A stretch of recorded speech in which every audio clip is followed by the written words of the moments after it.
for the next month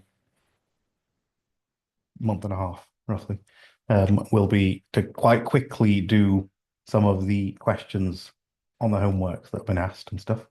But then focusing mainly on the things that the year 11 people will need because they will be in the middle of exams and stuff. So that will be the main thing that we'll be doing in these sessions, basically. Just so you know. But I will answer any homework questions quickly to begin with. So I've had one homework question so far. The year 11s won't have any homework really because we don't really give any at this point. But the other thing that I have been asked to do are a few maths questions that I'm going to go through. And then there was a chemistry topic as well that I'm going to run through as well quite quickly. I kind of forget to set my chemistry homework in. Yeah, any unmarked homework that you have, just give it in, and then we will deal with it. Will I be running sessions in the days before sciences GCSEs?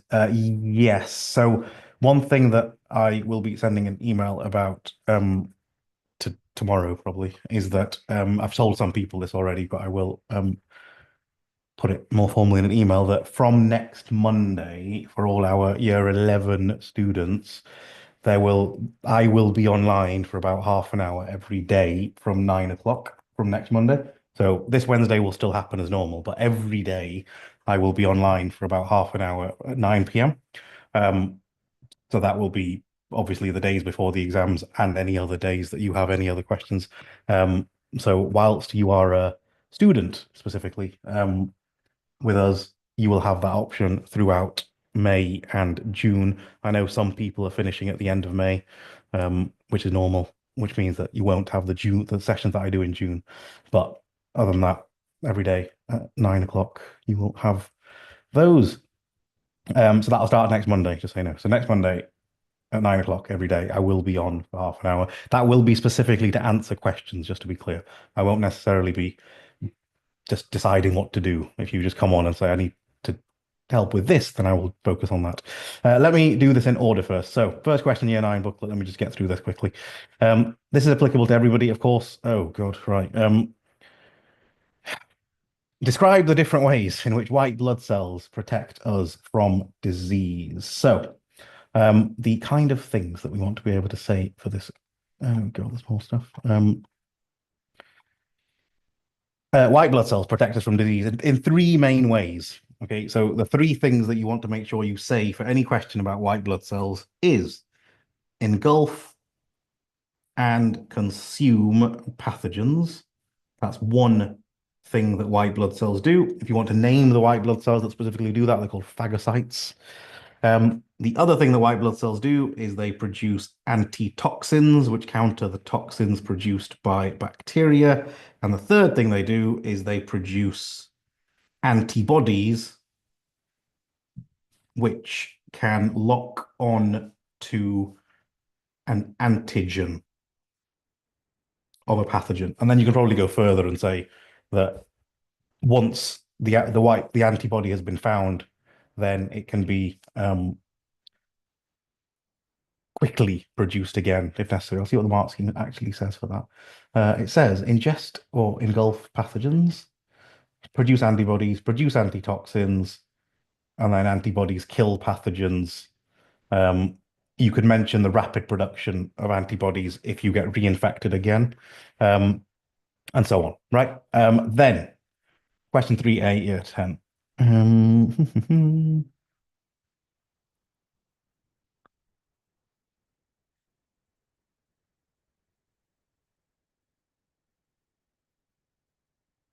Really big. What is the purpose of respiration? It is to release energy. That is the answer to the question. Yeah, that's it. To release energy from glucose, if you want to be really precise about it. But release energy should be. Am I on the right homework? Am I in the right place? No, I'm not. Yes, I am. Sorry, I was making sure I was on the right homework. 'Cause I've opened up something else, I think. Um, check.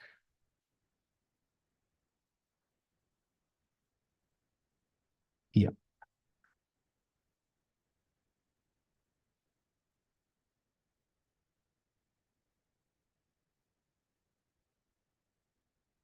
Yeah, release energy. That's it. Don't say to make energy. You really want to say the word release, to be actually precise about it. Um, Someone else says, year nine, question four and five.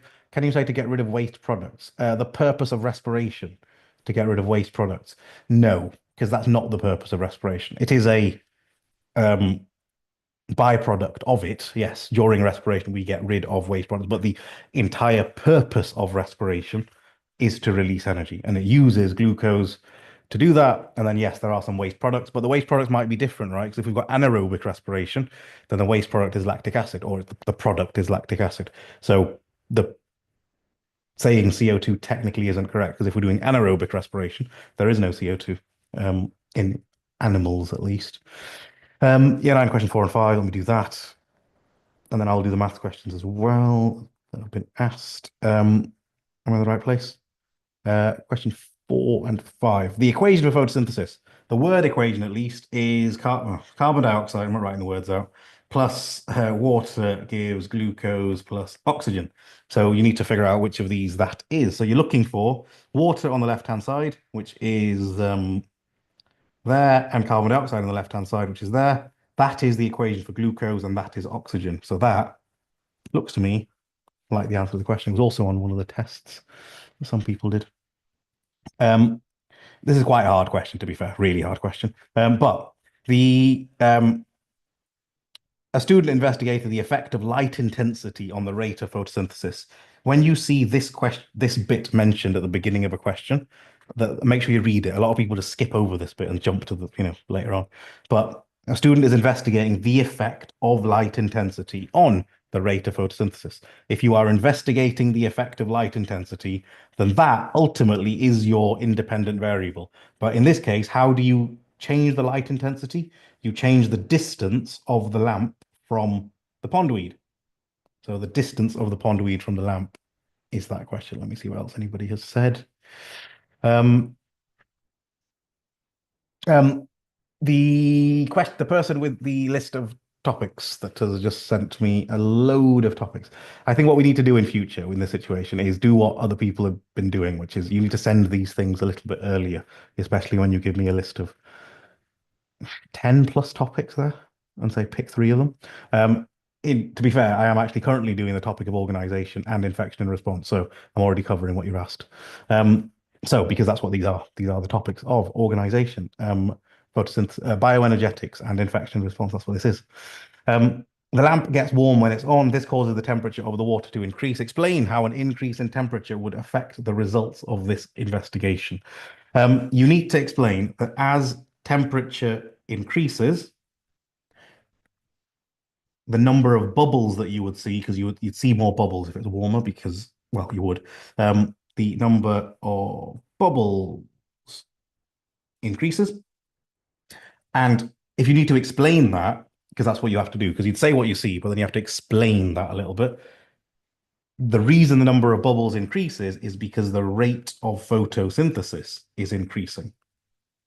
And that would be enough for 2 marks. I saw the marks for this loads of times. Yeah, so that's what would happen. One way that you could improve this investigation so the temperature doesn't increase, the easiest answer to this question is to use what's called an LED bulb. An LED bulb, which you may have come across before, are these bulbs that don't get hot, whereas a normal bulb generally gets a little bit warmer, whereas these ones tend not to. And so if we're only investigating light intensity, then we don't want the temperature to increase because that would affect the rate of photosynthesis. We're trying to keep it the same temperature throughout. So that would be that. Two improvements that you could make to make it more valid. Generally, any question that asks you for improvements to investigation, there is usually an easy answer for just saying that you would repeat the experiment and calculate a mean. That is usually an answer. Okay, so repeat and calculate a mean is always an answer. The other answer for this one is a little bit harder, but what you're supposed to know about this practical experiment is that Counting bubbles is not a very good way of doing this because it's not very accurate. It's hard to accurately count bubbles. Um, what you could do better is put a gas syringe onto here, which will collect the gas, and you can measure the exact volume collected. Because obviously, number of bubbles is a vague way to do it. So if you put a gas syringe and measure the volume of the gas produced, that would be a better way of doing it.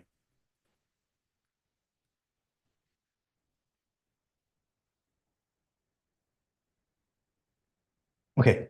Um, okay, and then the question here is easy if you read the question carefully. This table shows the results. It's generally showing that as we moved the pondweed closer to the lamp, so if 10 centimeters is closer, we got more bubbles. Okay, and this tells you the number of bubbles of gas produced in 5 minutes.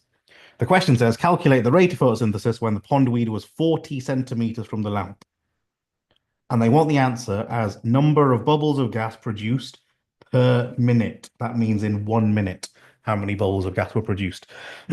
If we produced 16 in 5 minutes, because that's what this says, then in 1 minute, you do 16 divided by 5, which is 3.2, I think. Um, that would be that. Give a conclusion that can be made from the table above.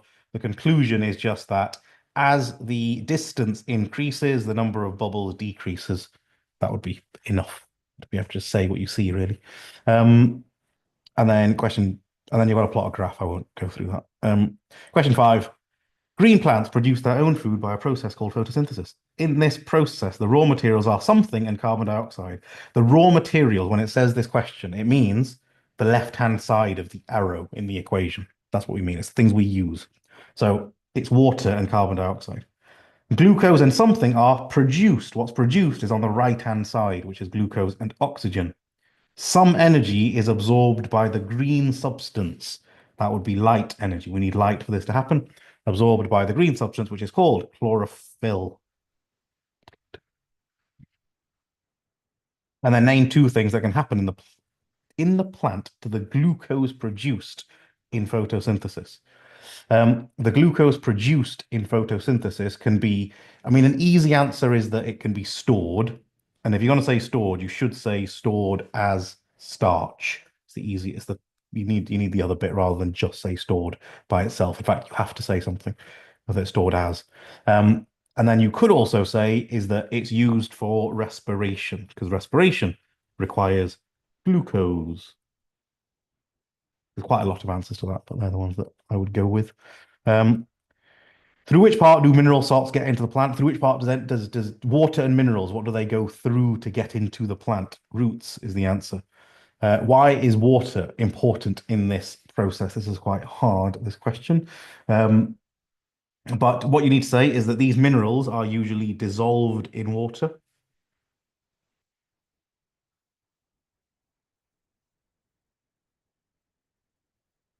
And then the water um, basically transports it throughout the plant. The minerals aren't by themselves, they're dissolved in the water.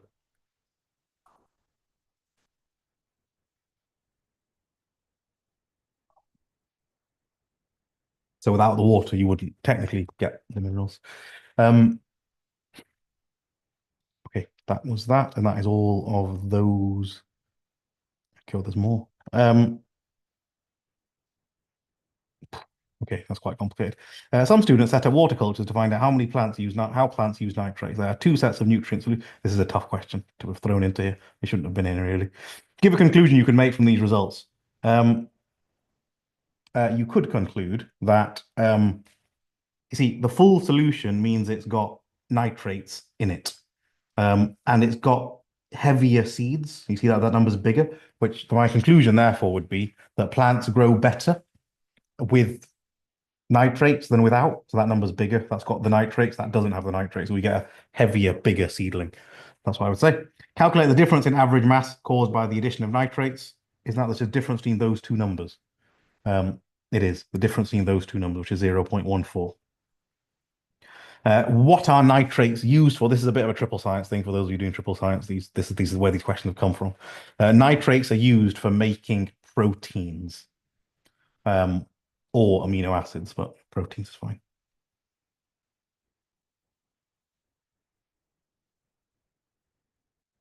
Some factors need to be controlled to keep this test fair. Name them. You so what we need to do is the two sets of solutions, average mass of the seedlings after 28 days. So what we need to do is start with the same type of seedlings, because if there were different types, then they might grow differently. So you want to use the same type of seedlings. Uh,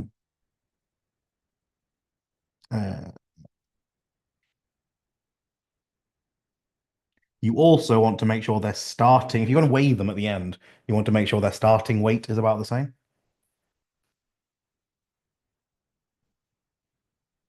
This also applies to that osmosis practical to an extent, if you remember the one where you have to weigh the potatoes afterwards. One way you could improve the experiment, I'm going to read the answer here. You could, I don't know if it says it.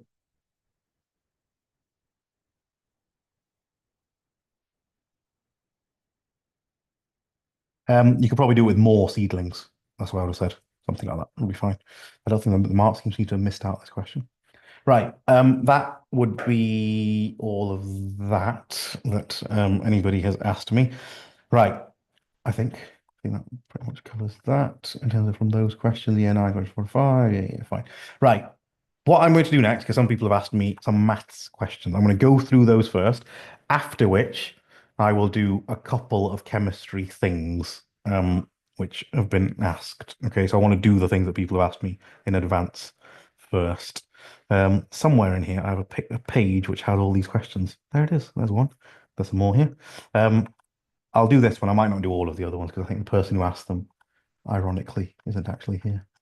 Um, okay, so here's a question.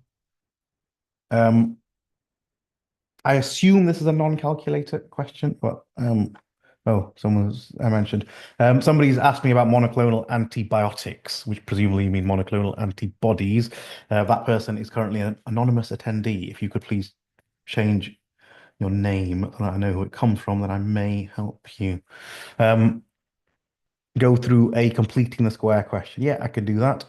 Question 7. Yeah, and I'm going to since you've asked me quite late, I'm going to quickly check whether I want to do this. It's somewhere in here. Question 7. I don't need to do that because you should be able to do that, but it's fastest between those two where it's flat at the end. Um, why does the rate of photosynthesis stay the same between these two temperatures? You need to mention that one of the other factors, like light or CO2, is a limiting factor.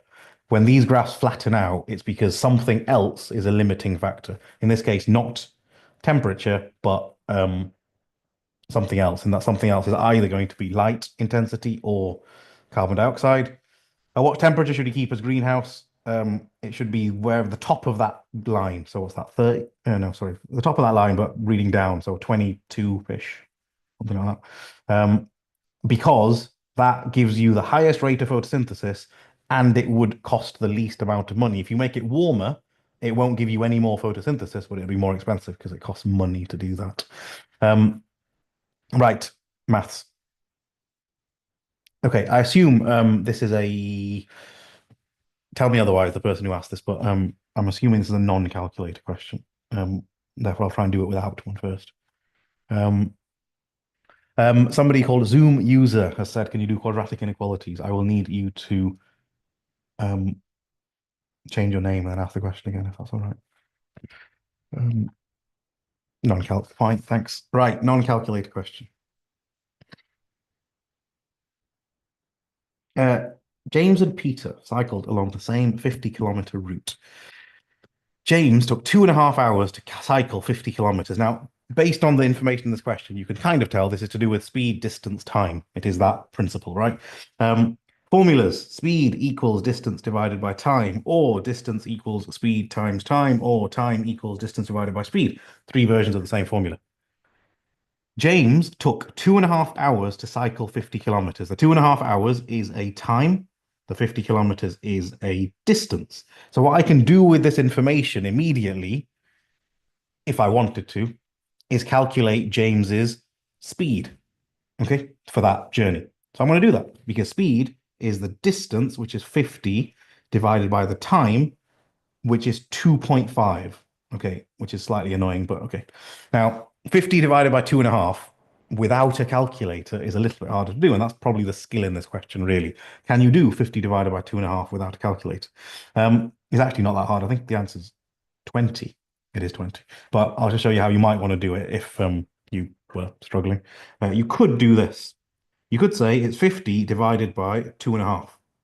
2.5, you should know how to change to an improper fraction. It is 5 over 2. You should also know how to divide fractions. You times and flip over the second fraction, which this means this becomes 50 times 2, which is 100, divided by 1 times 5, which is 5, and 100 divided by 5 is 20. So this person was traveling at 20 kilometers per hour.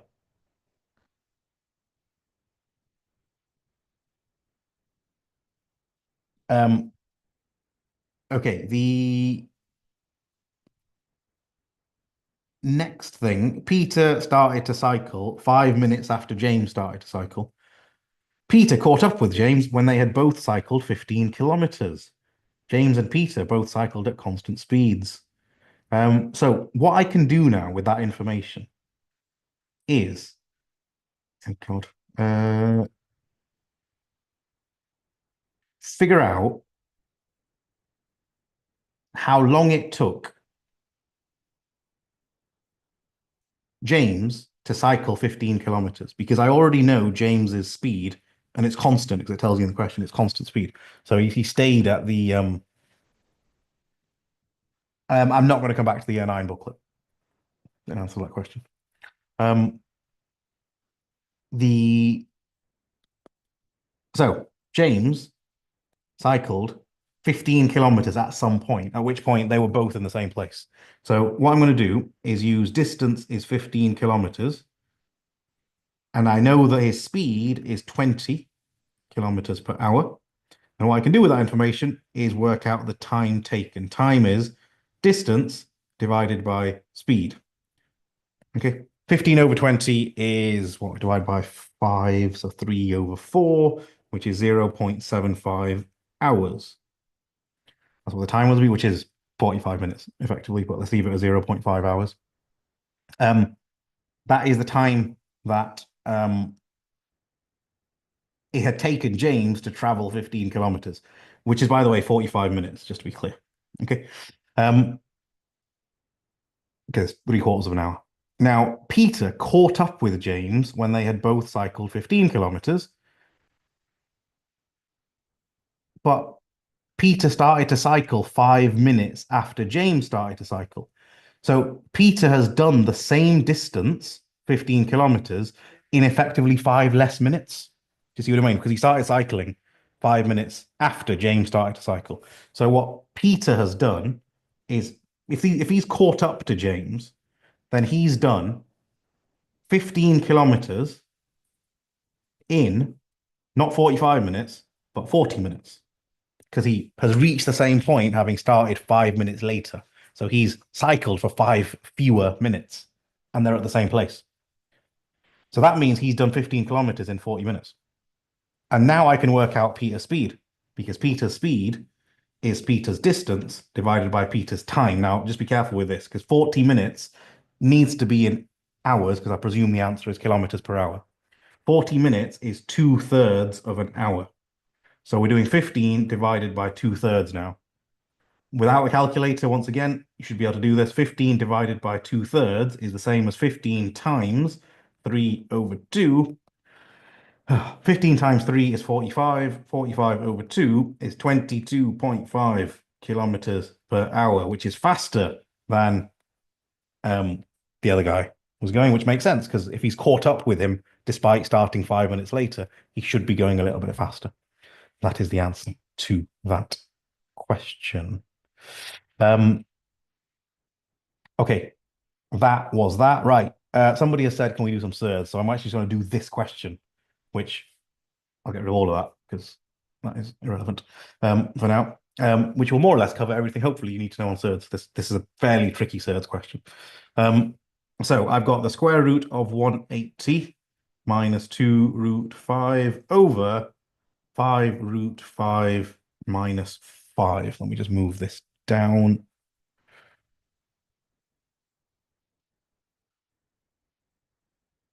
Okay. Okay, so that's the question we're doing. Let me also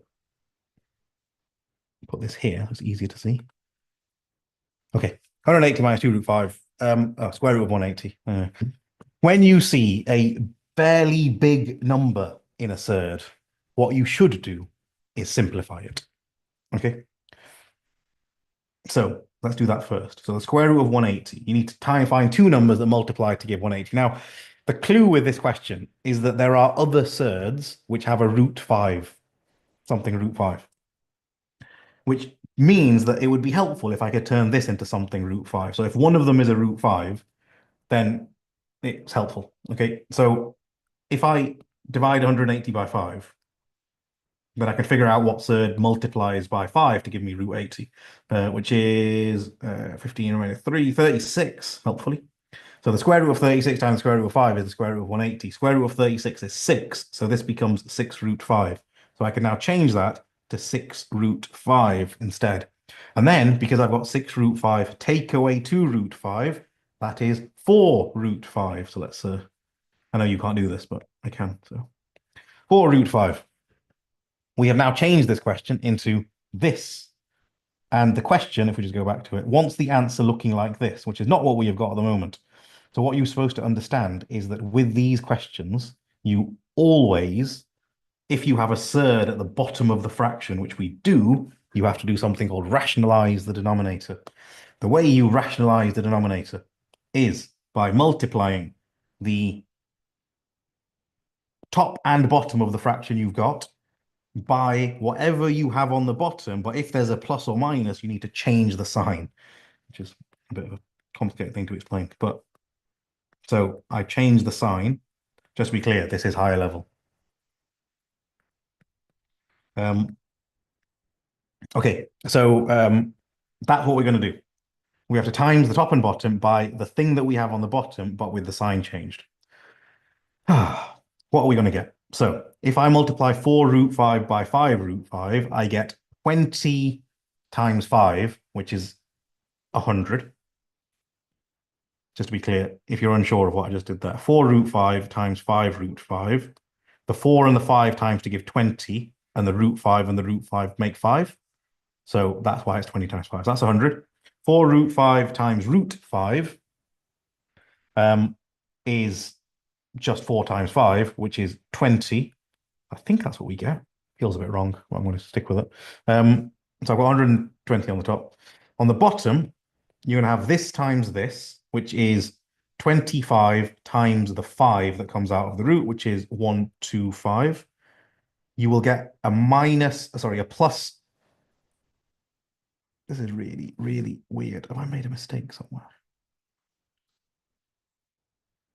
Oh, yeah, because that's not a root 5. There you go. That's what I made a mistake. So I've done that wrong. That should be not 20, but 4 root 5 times 5, which is 20 root 5. Okay. Then this times this is what I said, 125. This times this is 25 root 5. But then this times this is minus 25 root 5, so it disappears. So we don't need to even do that bit. And then we have minus 5 times 5, which is minus 25 on the bottom. So we have got 100 plus 20 root 5 on the top and 100 on the bottom. Then what you're supposed to do, just lastly, to make the answer look like this, is split this fraction up into these two pieces. So we've got 100 over 100 plus 20 root 5 over 100.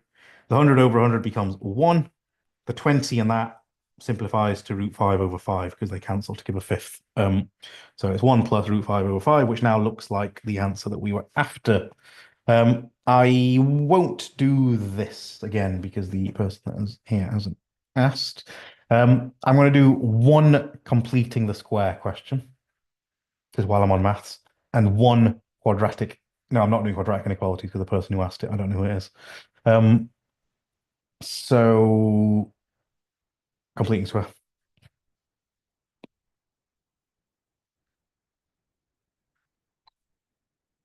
I mean, okay.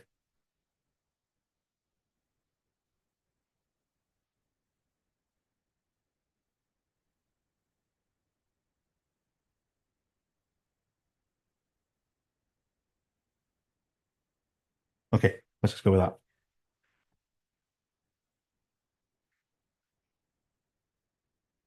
I can see a name now. Yes. X squared plus 10x plus 15. Um, if I was going to complete the square, firstly, completing the square always looks like this. In other words, you have an x in a bracket, then a squared at the outside the bracket, and then some plus or minus some number at the end, basically. That's what it will look like. The number that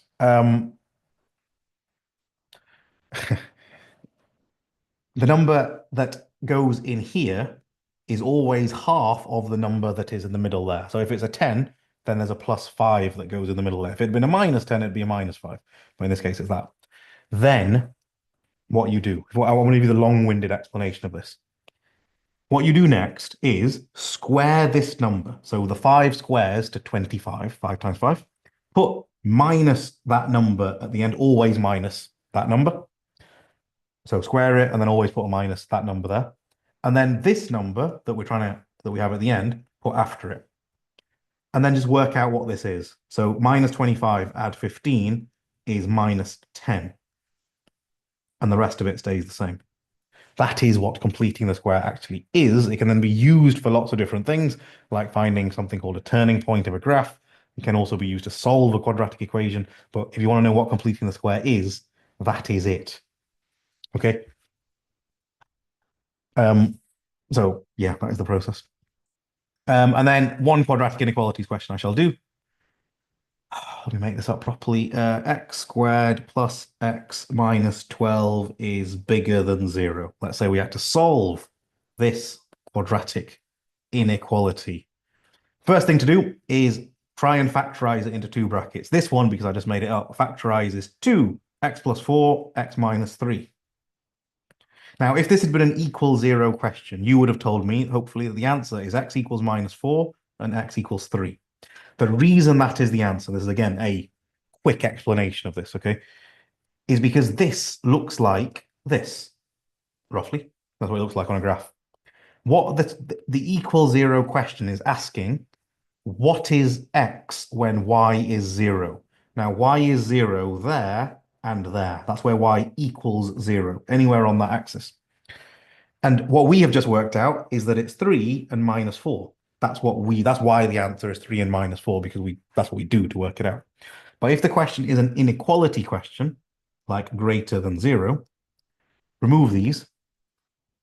And now if it's a greater than question, what the question is asking you for is this section of the graph, which is where y is bigger than 0, and this section of the graph, which is also where y is bigger than 0. Because remember, y is bigger than 0 anywhere in that direction, anywhere above that line is bigger than 0.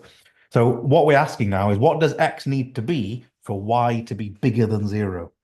And the answer is, well, x can be anywhere in that direction. So anywhere bigger than 3, the y coordinate is greater than 0. Or anywhere less than minus 4, the y coordinate is bigger than 0, which means the answer becomes bigger than 3 and less than minus 4. That's what it is. If the question had been less than 0, then they care about the bit where the graph is underneath the x-axis, which is here. In which case, it is the other way around. It is that way of the 3 and that way of the minus 4. So less than 3 and bigger than minus 4 becomes the answer. There is a little bit more to that, but I won't say it. If in doubt with quadratic inequalities, get to your two answers, which hopefully you know how to do, and put some inequalities in, greater than, less than, but just make sure they're the opposite way round. The answer to these questions are never that they're both in the same direction. It's always one greater than, one less than. So if you don't know what you're doing, just put one greater than, one less than. You've got 50-50 chance of getting it right because you've done most of the hard work anyway by getting to the numbers. So that's what I would recommend on that. Which moves me on to, I think that gets rid of all the maths. Um, I kind of need to leave before 8 p.m., so that's fine. You don't have to tell me. It's all right. Um, okay, the next bit. Right, I'm moving on from maths to one chemistry topic. If you are here that you're in year nine, then I mean you really don't need to worry about this bit or stay because this is now getting fairly heavy. I want to do this quite quickly because the person who asked this question, I mean you are in year 10, but I will go through it. The only reason I don't want to go through it in too much detail only is because um it is well actually I can do it because nobody else has asked me anything else. But it's also for most people it's on their paper two for those year 11 students, it's in paper two for AQA, which means that you don't need to know about it for a little while at least. But if you are doing triple science, then you will need to know about this, which is those things in the topic of organic chemistry, which goes into reasonably complicated stuff about the other things that we can do with alkenes, like make alcohols or carboxylic acids or esters. That was the other one, wasn't it? I'm going to go through these, but again, I'm not going to go through it in vast detail. But I'll get, for you specifically, you asked this question, I'll get Mr. Salim to arrange some time with you because he will be slightly better given his A-level expertise. Um, right. This is an alkene. An alkene is a hydrocarbon or with a double bond. I understand you have a paper two mock, but I have to just prioritize the ones that don't have mocks and that have um, real ones. That's the only three. That's the only reason I'm saying it, but I appreciate it is important. So the this is an alkene, which is a double carbon bond. Sorry, it's a hydrocarbon with a double carbon bond. So that is what an alkene is. Um, Firstly, right. These are the four alkenes. I appreciate this is not quite what you've asked, but it just introduces the topic a little bit. There are alkenes that go ethene, propene, butene. They just change the number of carbons each time. They all have a single carbon bond. Right. They all have this general formula, CnH2, and they all turn bromine water from color orange to colorless. They all burn and we can get complete combustion or incomplete combustion. Incomplete combustion is when we get carbon monoxide and carbon produced as well. Now, the important bit is that alkenes, as they proved with the bromine water, can react with something. They can react. Um, I will get to calculating moles. Yes, I'll try to get to that. Yes. Because I think that is another thingy. I'll just probably do one question on the concentration calculations.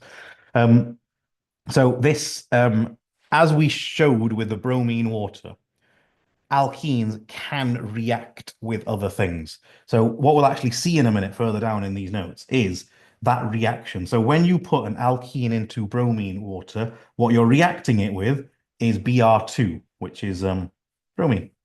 And what happens is this double bond opens up. So the H's are still there, but the double bond turns into a single bond. I shouldn't have done that. Double bond opens up into a single bond, creating two more spaces for something to join onto, which an alkane cannot do because alkanes only have single bonds in the first place. So they don't have this double bond that can open up. So an alkene has this double bond, it can open up and it can join with anything else. So with the bromine water reaction specifically, those two bromines join onto it. And that's why a reaction occurs. And that's why it changes from orange to colorless, because that is what is happening, which I believe we will see in a minute. Let me go straight to that bit, which is this, the addition of halogens. So if you have an alkene, it will react with anything in group 7, including bromine. We just do bromine as the example for the test. But there's the two bromines that I just mentioned. If we did it with chlorine, we would have two more chlorines because the double bond would open up again and create two more spaces. That could be bromine, whatever, iodine, chlorine, whatever. There are some namings here which get a bit rough. There's a mistake here. I should say propene. But the namings are what they are. You just look at them, you should be able to figure it out. But in terms of what's actually happening is the double bond is opening up and creating two more spaces for something to join onto. And in case of bromine or the halogens, that's what happens. Now, if we just give me one more example, if this alkene, which is ethene, was reacted with hydrogen, which is H2, which is two hydrogens joined together, then the same thing would happen. The double bond would open up, the existing hydrogens would still be there, but we would have two more spaces. And that's where these two other hydrogens go.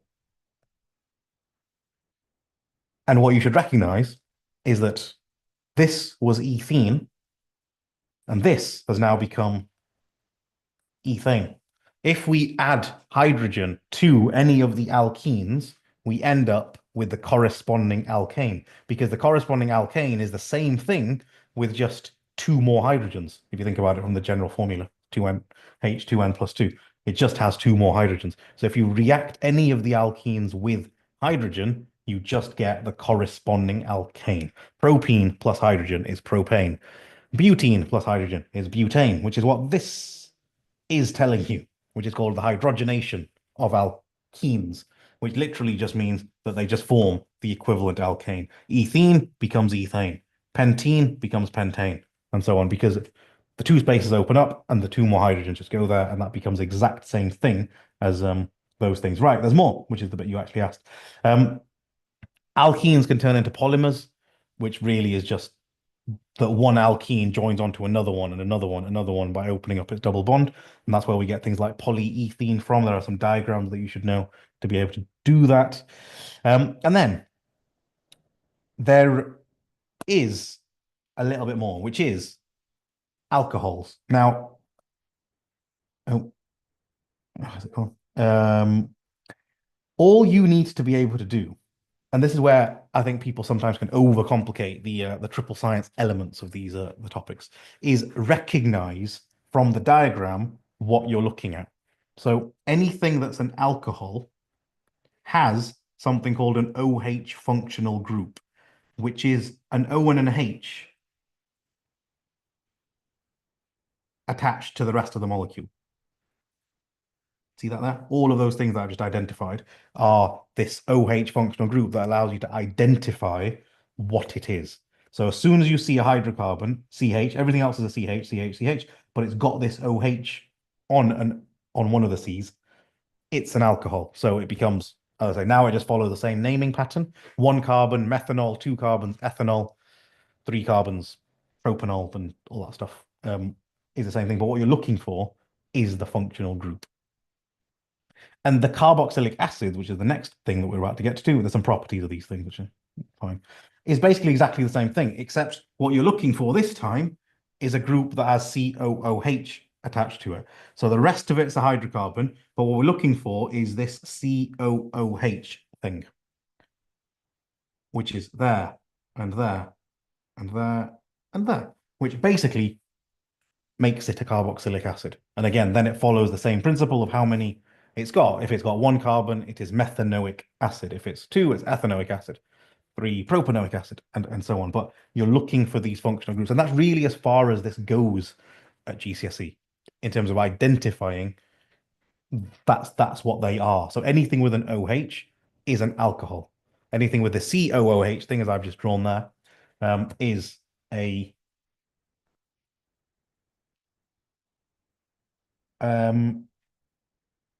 I don't know what you mean by why doesn't the formula work for methanoic acid. I don't quite know what you mean by that. Do you mean is that like a general formula? Is that what you're talking about? Um, no, that was the alcohol one because it has the OH on it. CnH2n plus one OH is the alcohol general formula. I don't think we, at least, I don't think you, from memory, I don't think you learn a general formula for that one. How are carboxylic acids formed is a good question. I don't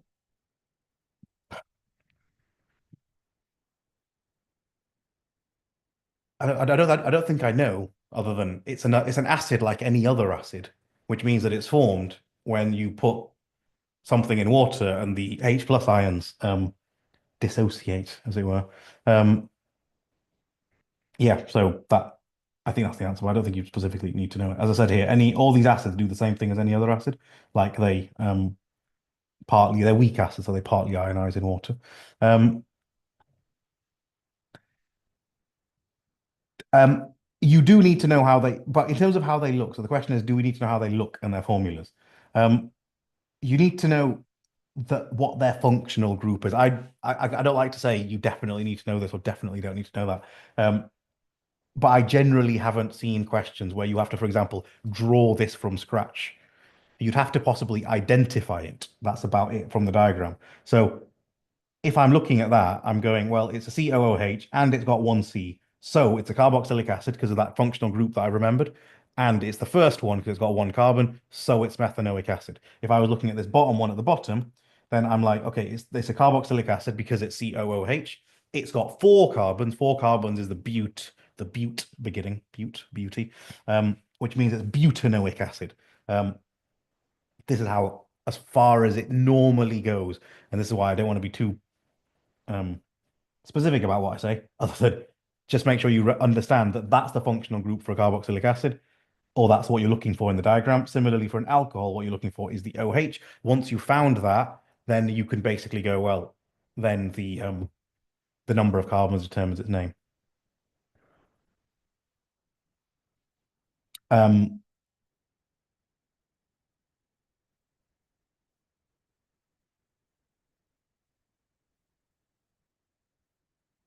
that's I'm not sure of the answer to that last question, but I'll double check for you. These things are formed when the previous two things that we just talked about, alcohols and carboxylic acid, react together. That's when we get something called an ester. This is where it gets a little bit complicated. Um, because that's firstly what oops. That's firstly how esters are formed, which is the combination of the previous two things we just talked about, which is carboxylic acids and the alcohol, um, which gives you this slightly complicated name, but it's also not terrible because the first part of it comes from the alcohol, so ethyl comes from ethanol, and then the second one comes from the carboxylic acid. In this case, they're both the same, so it's ethyl ethanoate. But if it had been with methanol, it'd be methyl ethanoate. That's what the names are.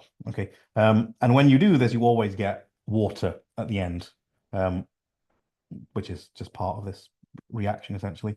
I won't go into polyesters for now, even though I mean it's not terrible.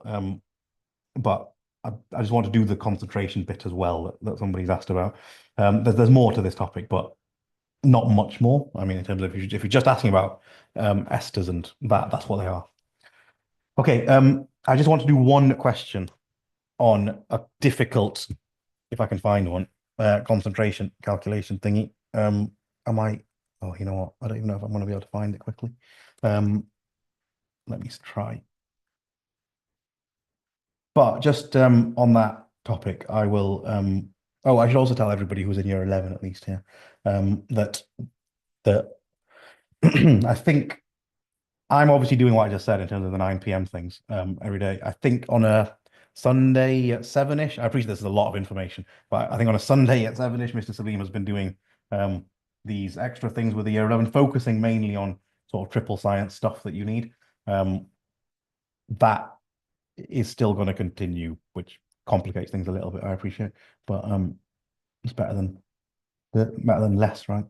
Um, so let me have a look at for one question involving a difficult concentration calculation where you have to do all of that stuff that you just usually have to do.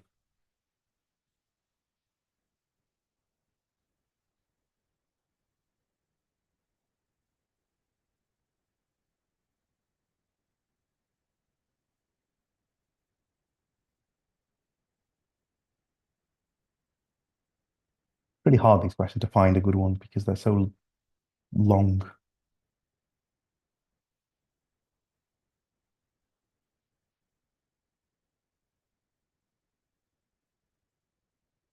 I think I want to do it from an example I've already got.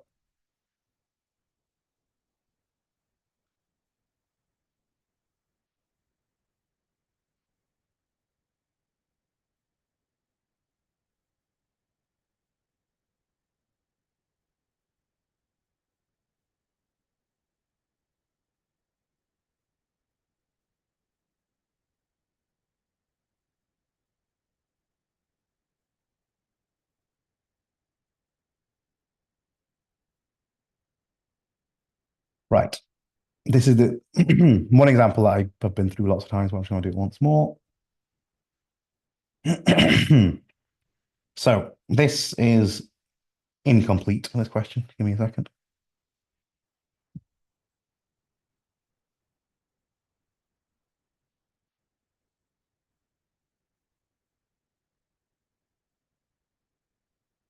Okay.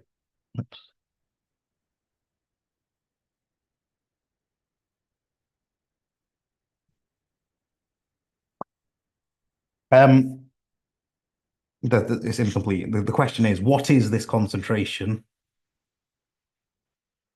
in moles per dm cubed? I believe that is the question. Okay, so basically, in all of these questions, what's happening here is something called a titration. A titration is when we've got an acid or an alkali, and then we're adding the other one. So if it's an alkali, we're adding an acid. If it's whatever, the other way around. So we're adding it until we get to a position where it is neutralized. That's what we're doing. And we're basically told that we and obviously, if I've got an acid, let's say that's an acid and that's an alkali, right?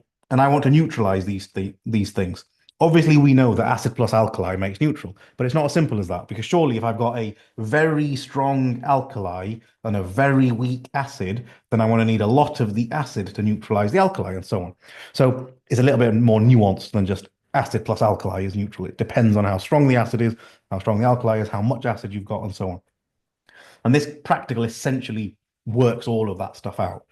And so you always get given some information. Now, you always get some information about the acid and some information about the alkali. And I always basically recommend you set this question out a little bit like this. I also recommend you put a C, an M, and a V, which is concentration, mass, and volume, because this will help create this question really, really nice and easily. There are some equations that you may need, such as concentration equals mass divided by volume, and possibly that moles equals mass in. Do you need that? I don't think you need this one. I'm telling you anyway. Mass in grams over mR. You don't need that one, but you may in another question. Um, so what then I do is I just fill in what the question tells me. In this case, we have got 30 centimeters cubed of sulfuric acid. So the acid has a volume, centimeter cubed, of 30. So volume of acid goes here, 30 centimeters cubed. We will, and you always have to do these in these questions, have to convert this to dm cubed, which I will do in a minute, because we will need to, that's the unit in the question. We are told that of the alkali, sodium hydroxide is the alkali here, because it's not the acid. The volume of the alkali is 25 centimeters cubed. I want to write that in again. I want to convert that in a bit. This unit is a concentration unit, and I've told you that the concentration of the alkali is 0.1 moles per dm cubed. So concentration of alkali goes here. I'm going to put that in. And then we begin. So, as I say, with any centimeters cubed, I'm going to have to convert them. To convert centimeters cubed to dm cubed, you divide by 1,000. So this is actually 0.03 dm cubed. And this is 0.025 dm cubed. I'm changing that because I will need them in that form because that's what the question wants from me. Then you will always, once you've made this table, have two pieces of information about one of them. Okay, so in this case, the alkali. And using those two pieces of information and this formula, you can work out the third piece of information. Because if I'm working out mass using concentration and volume, I do concentration multiplied by volume, which is going to be very, very small, but it is 0.0025, and it's in moles. That's what that is, okay? Because this was dm cubed, this was dm cubed, and when you times them, you're left with moles. So I have a mass of the alkali in moles. The benefit of getting the mass of one of them in moles is that you can easily use the balanced equation, and you do these in those concentration calculations, sorry, in the mass calculations. You can find the moles of anything else in the equation using the balanced equation. This tells you that there is a 2-to-1 ratio between the alkali and the acid. You see that? Because there's two there and one there.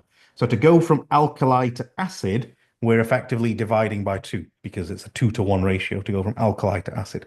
So I will need to divide by two in that direction to get to the moles of the acid. And again, depending on the equation that you've got in your exam, that may change, right? Because it might be a 3-to-1 or whatever it might be. I don't know. But the point is, you have to, that's why you'll always get given the balanced equation so that you can do that little exercise, the going from one to the other once you've got the moles of one of them. So 0 point, I'm doing this on a calculator on my hand, is 0.00125. So now I have the moles of the acid in, yeah, moles. And finally, the question is, what is the concentration of the acid? Well, concentration is mass divided by volume. They want the answer in moles per dm cubed, and I already have everything in moles per dm cubed. There's a question. Why would I divide by 2 and not times by 2? Because I'm going from alkali to acid. So I've already got the alkali. This is the alkali in this question, and I'm trying to work out the moles of the acid. You see what I mean? So it's 2 there and 1 there. If I was going the other way around, acid to alkali, I would be timesing by 2 in this equation. There's more alkali than acid essentially in this equation. So the acid will be less, right? So we halve it, divide by 2. Um, um, and so we're nearly done, aren't we? So the concentration is mass divided by volume, which is this number divided by this number. And that will be your answer. That's why you had to do all the conversions and stuff. And you get 0.042 moles per dm cubed as the concentration of the acid in this question. That's just one example, but they really don't change much because every single time I do these, I just set this out and it always works. So I'm fairly confident that there's never a problem with it. What are the key steps when setting up a titration practical? I mean, the answer is the indicator. Make sure you are clear about the indicator that you're using because it has to be one of the ones that's what's called a single indicator, like methyl orange or the one with a funny name, or litmus. And using the equipment, the burette is usually used because it can drop by drop add the alkali to the acid or vice versa. That I mean, that's the only immediate things that I can remember. Yeah, otherwise you just say the things like measure the volume of the acid that you're putting in, use the indicator, use a burette. I mean, these are all things I can think of, but we can have a look at a question like that. Is titrations paper one? It is on triple science, yes. Triple science paper one. It is indeed. It is that is one thing that you should really make sure you're really confident about at this point. Just to be clear for everybody in year 11. Make sure you know what is on your paper one and what is on your paper two. Because at this stage, if I were you, I wouldn't be doing any paper two revision personally. I appreciate I just went through carboxylic acid and stuff, but that was because someone asked. But I wouldn't be doing any paper two revision. So I would focus on, if you're doing AQA, because very lastly, I'll just tell you this. If you're doing AQA, this is important because if you're doing other examples, the order of the topics is different across paper one and paper two. The topics are the same. The order is different. Just off the top of my head, I shall tell you. Cells, organization, which includes the lungs and the heart and digestion. So lungs, heart, digestion. I've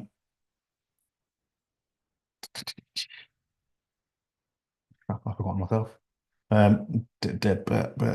Disease, and bioenergetics, which is photosynthesis and respiration. I think I missed something, and I can't remember what it is.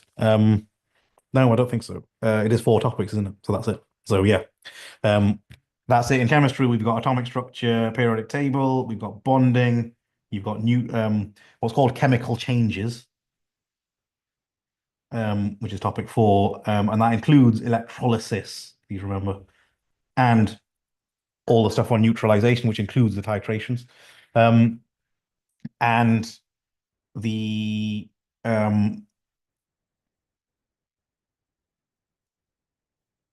chemical changes, electrolysis. What else do we have? Yeah, neutralization. Then we've got but quantitative chemistry, which is all of the calculations, and then energy changes as well, endothermic, exothermic reactions, which includes, remember, there's a big calculation in there as well.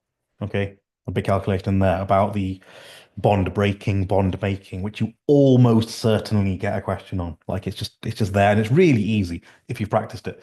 Physics, energy, electricity, particle theory, which includes those things about specific heat capacity and specific latent heat, which is a bit weird, and atomic structure or radioactivity.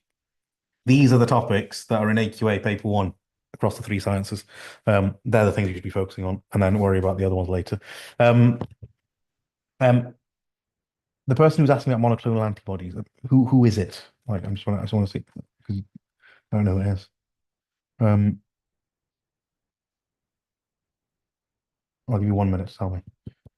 Otherwise, I was about to stop. And then I'll decide if we can do this in the lesson that you have.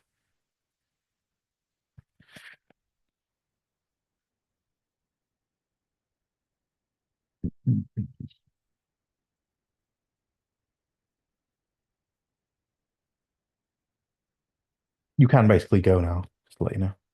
I'm just waiting for somebody to tell me who they are.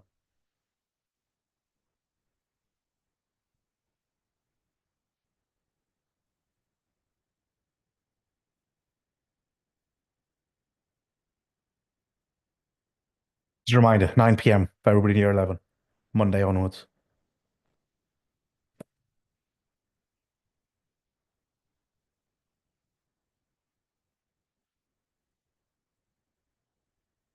Oh, sorry. Hi, hello. I thought I could see your name on the other thing. I won't do it now, but I will make sure it's the first thing we do on Sunday, if that's all right. Um, yeah, I'll do it first thing on Sunday, in detail. Given that we are only going to be doing biology on Sunday anyway, I'll do it then, if that's all right. Right. Remind me when you walk in.